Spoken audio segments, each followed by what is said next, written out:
চলে এলাম বন্ধুরা আর একটা রেসিপি তোমাদের সাথে শেয়ার করতে। দেখো, লোটে মাছের বড়া করব। লোটে মাছটাকে সিদ্ধ করে নিয়েছি, সিদ্ধ করে কাটা ছাড়িয়ে নিয়েছি।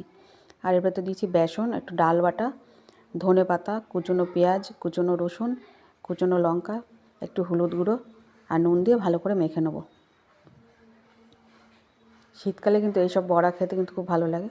তা দেখো, এদিকে মাখাটা আমার হয়ে গেছে। মাখাটা এরকম বেশ পাতলা হয়নি, বেশি শক্তও না।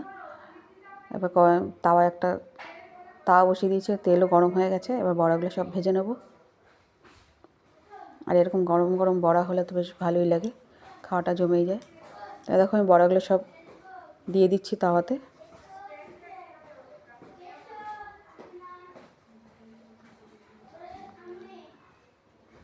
গ্যাসটা কমিয়ে ভাজতে হবে, তাহলে ভেতরটা ভালো করে ভাজা হবে। এক এক করে আমি কিছুটা নিয়ে এখানে বানাচ্ছি।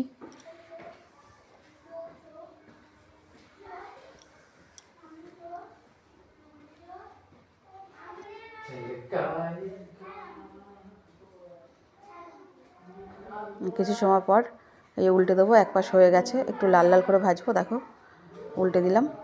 তা বাদ বাকি সবও এরকমভাবে উল্টে দেবো। একটু ডাল বাটা দিলে বেশ ভালো লাগে খেতে আরও। একটু মুসুরির ডাল বাটা দিয়েছি। তা তোমরাও বাড়িতে এভাবে একবার করে দেখো। আর ভিডিওটা যদি ভালো লাগে তাহলে একটু লাইক, শেয়ার ও কমেন্ট করে যেও।